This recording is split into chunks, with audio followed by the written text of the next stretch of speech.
আমি doctor Rafiqul Islam, associate professor, national institute of neuroscience hospital, Dhaka আগারগাঁয়ে কর্মরত আছি। আমি নিউরোলজি, মেডিসিন এবং পুষ্টি নিয়ে কথা বলে থাকি এবং কাজ করি। আমি অনেকগুলো ভিডিও দিয়েছি সাধারণ মানুষকে স্বাস্থ্য সম্পর্কে সচেতন করে তোলার জন্য। সেই হিসাবে আজকে একটা ভিডিও দিব যে আপনি আপনার কিডনিকে কীভাবে হেলদি রাখবেন, স্ট্রং রাখবেন। কারণ কিডনি শরীরের একটা ভাইটাল স্ট্রাকচার, এটা ছোট্ট একটা স্ট্রাকচার, সিমের বিচির থেকে একটুখানি বড়, অর্থাৎ একটা মাঝারি বা বড় টাইপের একটা সিমের বিচি থেকে একটুখানি বড় একটা স্ট্রাকচার, তাই তো?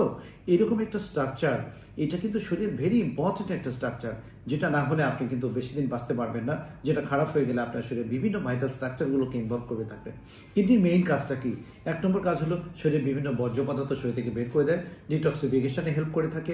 এরপরে আরও অনেকগুলো কাজ করে থাকে, ইমিউনিটি বাড়ায়, ভিটামিন ডি সিনথেসিস করে, এটা অনেকগুলো কাজ আছে। তাহলে এই স্ট্রাকচারটাকে অবশ্যই আপনাকে ভালো রাখতে হবে। ভালো রাখতে গেলে কী কী ধরনের খাবার আপনার জন্য ভেরি হেল্পফুল হবে? যেমন ধরুন, এখানে আমি একটা ছোট ছবি দেখিয়েছি, আপনি দেখেন এখানে একদম সব ধরনের খাবারের মধ্যে এখানে যেমন আছে, যেমন ধরুন আপনি শশা খাবেন, শশা, গাজর, মূলা, শালগম, এই ধরনের খাবার। এখানে যেমন আপনি ধরেন চেরি, বা চেরি তো আমাদের দেশে অ্যাভেলেবল না, সেক্ষেত্রে আপনি ছোটো টমেটোগুলো খেতে পারবেন, টমেটো ভেরি ইম্পর্টেন্ট। এখানে দেখেন কলিফ্লাওয়ারের সাথে আপনি ক্যাপসিকাম খেতে পারবেন, আপনি এর সাথে যদি ব্রকলি খেতে চান ব্রকলি খেতে পারেন। পেঁয়াজ ভেরি ইম্পর্টেন্ট, আপনার রসুন ভেরি ইম্পর্টেন্ট, আপনার এগুলো কিন্তু ভেরি ইম্পর্টেন্ট আপনার এই কিডনিকে ভালো রাখার জন্য।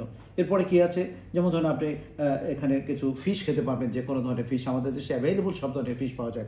বিশেষ করে একটু অয়েলি ফিশগুলো আপনার কিডনিকে ভালো রাখার জন্য ভেরি হেল্পফুল। কারণ অয়েলি ফিশের মধ্যে কী থাকে, ওমেগা 3 থাকে। ওমেগা 3 ভেরি ইম্পর্টেন্ট রোল আছে এখানে। আপনার দেখা যাচ্ছে আপনি অলিভ অয়েল, পর্যাপ্ত পরিমাণে অলিভ অয়েল যদি আপনার খাবারের মধ্যে আপনি খেয়ে থাকেন, একদিন দুদিন না, আপনি অনেক সময় ধরে খাবেন, সেটা আপনার জন্য হেল্পফুল হবে। এর সঙ্গে মাশরুমটা ভেরি ইম্পর্টেন্ট। এবং আমাদের দেশে আরও যে সমস্ত ভেজিটেবলগুলো পাওয়া যায়, একদম অ্যাভেলেবল আমাদের দেশে যে সমস্ত ভেজিটেবল, মাল্টি কালার যে সমস্ত ভেজিটেবলগুলো থাকে, এই ভেজিটেবলগুলো কিন্তু ভেরি ইম্পর্টেন্ট। হ্যাঁ, সবগুলো খাবারই কিন্তু আপনার কোনো না কোনোভাবে vitamin C, vitamin A, vitamin D, vitamin E, K, এই ধরনের কন্টেন্টই থাকে। এগুলো কি করে? ডিটক্সিফিকেশনে হেল্প করে থাকে এবং স্ক্যাভেঞ্জার হিসেবে কাজ করে। অ্যান্টিঅক্সিডেন্ট প্রপার্টি আছে, এগুলো আপনার কিডনিকে হেলদি রাখবে। কিডনি হেলদি থাকলে কী হবে? ইনফেকশন, ইনফ্লামেশন এবং স্টোন ফর্মেশন, এগুলো থেকে কিডনিকে হেল্প রাখবে আর কি, মানে আপনার কিডনিকে সেভ করবে। তাহলে আপনি সুস্থ থাকবেন, আপনার কিডনি সুস্থ থাকবে। অনারেবল ভিউয়ার, অবশ্যই আপনাকে পর্যাপ্ত পরিমাণে পানি খেতে হবে, কারণ পানি কিন্তু very helpful for your body, for your kidney, almost every structure. তাহলে আজকে আলোচনা আমি এখানে শেষ করব। যারা আমার ভিডিওটি এখনও সাবস্ক্রাইব করেননি তারা সাবস্ক্রাইব করবেন, লাইক, শেয়ার এবং কমেন্ট দেবেন। ভালো থাকবেন, অন্য কোনো ভিডিওতে আবার কথা হবে।